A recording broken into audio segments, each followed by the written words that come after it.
രാവിലെ എണീറ്റത് 2 പേർക്കും ഞാൻ അങ്ങോട്ട് പാല് കൊടുത്തിട്ടോ. സത്യം പറഞ്ഞാൽ ഭയങ്കര സമാധാനത്തോട് കൂടിയിട്ട് ഞാൻ ഇന്നലെ ഉറങ്ങിയിട്ടുണ്ടായിരുന്നത്. കുഞ്ഞൂസിനെ ഫസ്റ്റ് കൂട്ടിലാക്കുന്ന സമയത്ത് എനിക്ക് അത്ര സമാധാനമില്ല. അതുകൊണ്ടാണ് ഞാൻ അവൾ കരയും പോലെ കരഞ്ഞിട്ടുണ്ടായിരുന്നത്. കാരണം നമ്മുടെ വീടിൻ്റെ ഒരു സൈഡിലേക്കായിരുന്നു അവളുടെ കൂട് ഉണ്ടാക്കിയിട്ടുണ്ടായിരുന്നത്. അതൊരു കോമ്പൗണ്ടൊന്നും അല്ല.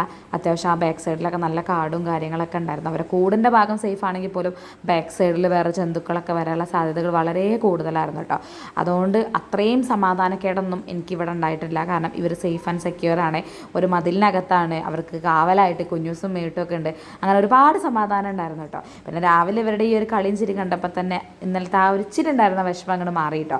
ഇവരിപ്പോൾ പഠിക്കേണ്ട ഓരോ കാര്യങ്ങൾ ഇങ്ങനെ മെല്ലെ മെല്ലെ ശീലിച്ച് കൊണ്ടുവന്നതാണ്. അത് ഞാൻ മെല്ലെ മെല്ലെ ശീലിക്കും കേട്ടോ. ഇപ്പോൾ അവരെ ട്രാവൽ ചെയ്യിപ്പിക്കേണ്ട കാര്യമാണെന്നുണ്ടെങ്കിൽ പോലും കുറച്ചും കൂടി കഴിയുമ്പോൾ അവർ ഓക്കെ ആവും. കാരണം ഇപ്പോൾ മോഷൻസും കാര്യങ്ങളൊക്കെ അവർ പഠിച്ച് വരുന്നതല്ലേ ഉള്ളൂ. ഇപ്പോൾ കുഞ്ഞൂസിൻ്റെയും മേട്ടൂരും ഞാൻ എങ്ങടെയെങ്കിലും കൊണ്ടുപോകുകയാണെന്നുണ്ടെങ്കിൽ മൂത്രം ഒഴിപ്പിച്ചിട്ടാണ് ഞാൻ വണ്ടിയിൽ കയറ്റുക. അതുപോലെ തന്നെ ഒരു മണിക്കൂർ കഴിയുമ്പോൾ ജസ്റ്റ് ഒന്ന് റൗണ്ട് അടിപ്പിക്കും, എന്നിട്ട് എവിടെയെങ്കിലും മൂത്രം ഒഴിപ്പിക്കും, എന്നിട്ട് വീണ്ടും വണ്ടി കയറ്റും. ആ ഒരു പ്രായമല്ലല്ലോ ഇവർക്കതൊന്നും പഠിച്ച് വരാനും ആയിട്ടില്ലല്ലോ. അതിനൊക്കെ സമയമെടുക്കും. അതിനുള്ള സമയമാണ് ഇപ്പോൾ ഞാൻ കൊടുത്തുകൊണ്ടിരിക്കുന്നത്. ആ കാര്യങ്ങളൊക്കെ മെല്ലെ മെല്ലെ പഠിപ്പിച്ച് നല്ല കുട്ടികളാക്കും. എൻ്റെ കുഞ്ഞൂസിനെ പോലെ മേട്ടൂനെ പോലെ നല്ല കാര്യങ്ങളൊക്കെ മനസ്സിലാക്കി ചെയ്യുന്ന രീതിയിലുള്ള കുട്ടികളാക്കും ഞാൻ. അതിന് വേണ്ടി മാക്സിമം ഞാൻ ശ്രമിക്കുന്നുണ്ട്.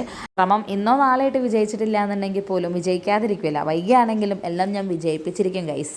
നേരെ അവരെ പോട്ടിയും കാര്യങ്ങളൊക്കെ സെറ്റ് ചെയ്തതിന് ശേഷം 2 പേരെ അങ്ങോട്ട് കൂട്ടിലാക്കി കേട്ടോ. കാരണം കുറച്ച് സമയം കളിച്ചതിൻ്റെ ക്ഷീണമാണ് ഈ സിറ്റ് ഔട്ടിൽ നിങ്ങൾ ഈ കാണുന്നത്. അപ്പം നേരെ അതങ്ങോട്ട് വൃത്തിയാക്കിയതിന് ശേഷം എൻ്റെ കുഞ്ഞൂസിൻ്റെയും മേട്ടിനെ അങ്ങോട്ട് തുറന്നു വിട്ടു കേട്ടോ. ഇനി കുറച്ച് സമയം അവരെ ലോകമായിരിക്കും. അവരാണ് പുറം ഇനി വാഴ. കളിക്കുന്നിടയിൽ ഇവരെ ഞാൻ വിടാറില്ല, ഇവർ കളിക്കുന്നിടയിൽ അവരെ ഞാൻ വിടാറില്ല. പക്ഷേ 4 പേരും വിടുന്ന ഒരു സമയമുണ്ട് കേട്ടോ. ആ സമയത്താണെങ്കിൽ ഞാൻ നിലത്തുണ്ടാവാറില്ല, ഞാൻ ആകാശത്താണെന്ന് വേണമെങ്കിൽ പറയാം. അതായിരിക്കും വീടിൻ്റെ അവസ്ഥ ഉണ്ടായിരിക്കും കേട്ടോ. പിന്നെ നേരെ ഇവരെ കൂട്ടിൽ കയറ്റാനുള്ള പരിപാടിയാണ്. കാരണം ഇവരെ കുറച്ച് നേരം കളിപ്പിച്ചു. ഏകദേശം ഒരു 3/4 മണിക്കൂർ 2 പേർക്കും കൂടി ഞാൻ ഏകദേശം 2 മണിക്കൂർ എന്ന് വേണമെങ്കിൽ പറയാം.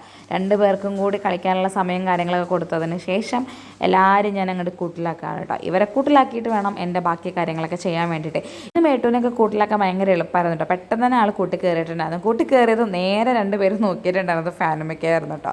ആ ഒരു കാഴ്ച കാണാനും നല്ല രസമുണ്ടായിരുന്നു കേട്ടോ. എന്തായാലും എൻ്റെ കുട്ടികൾ ഏറ്റവും കൂടുതൽ ഇഷ്ടപ്പെടുന്നത് ഉറങ്ങാനും ഭക്ഷണം കഴിക്കാനുമാണ്. അതുകൊണ്ട് തന്നെ അതിനുള്ള നല്ല സൗകര്യം ഞാൻ ഇവർക്ക് ചെയ്തു കൊടുത്തിട്ടുണ്ട്.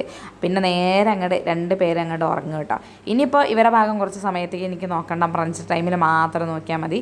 അപ്പോൾ ഇനി ഇവരോട് വേഗം ഉറങ്ങിക്കോ, ഉണ്ണിമോൾ ബാക്കി പണി തീർക്കട്ടെ എന്ന് പറഞ്ഞ് കൊലായൊക്കെ വൃത്തിയാക്കിയതിന് ശേഷം നേരെ ഇനി ബാക്കി കാര്യങ്ങളിലേക്ക് അങ്ങോട്ട് കിടക്കുകയാണ്.